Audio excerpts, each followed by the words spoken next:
Hello and welcome. This is Story Formula Idea Lab.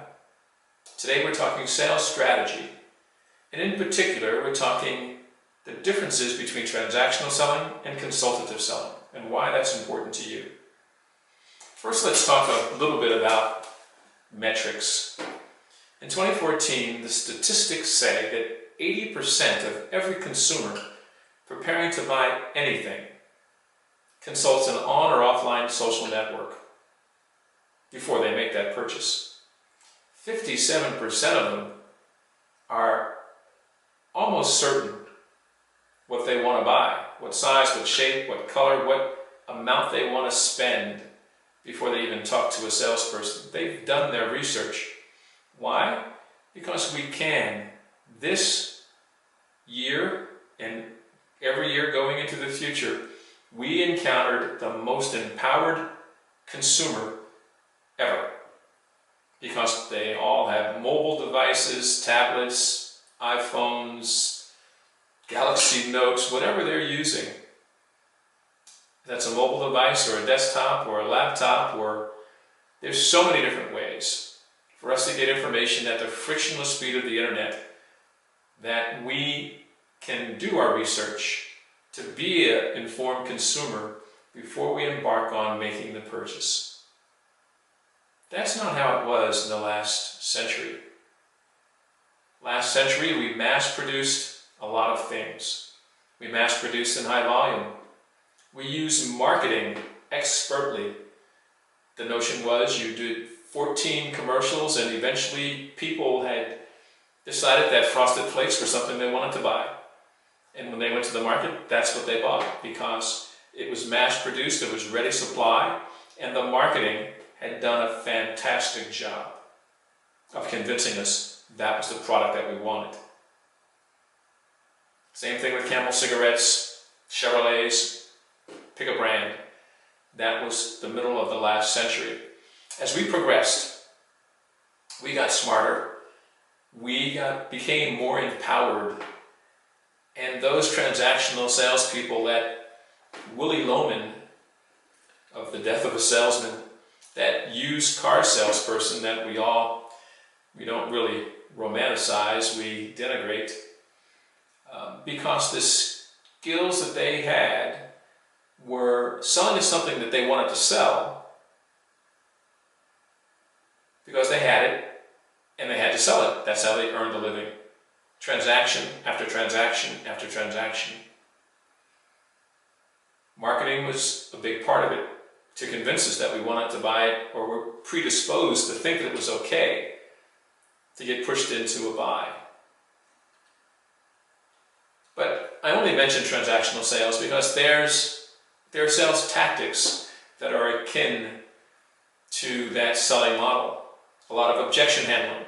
The more objections you got, the more you handled those objections. You hung in there. The more closes you had. Never stop closing was the theme. And if the puppy dog close didn't work, the alternative choice close might work. You hung in there. Eventually you beat the prospect down and they walked away with the keys to the car, or the refrigerator, or the washer and dryer, or whatever you're selling. Transaction after transaction after transaction.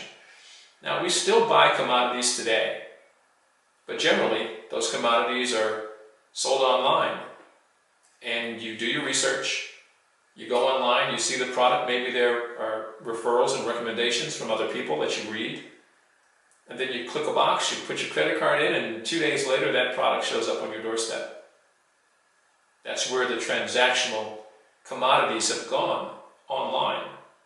Sure, there's still businesses out there that operate with those sales tactics, but to be successful today and into the future, when the consumer is almost 60% sure what they want before they encounter a salesperson, the salesperson's role has to be consultative. The salesperson's role has to be that of a problem solver.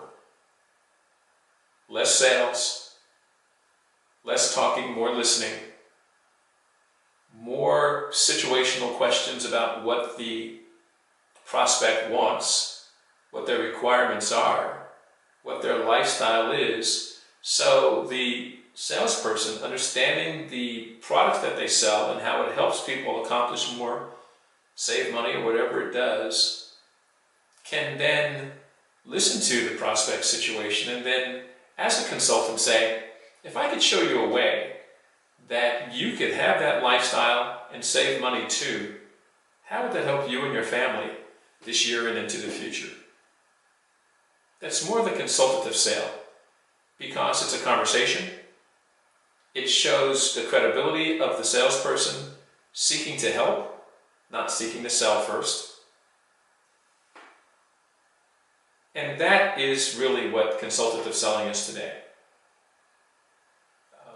Listening, asking situational questions, asking questions about the problems that they're seeking to resolve, and then as a consultant, offering solutions.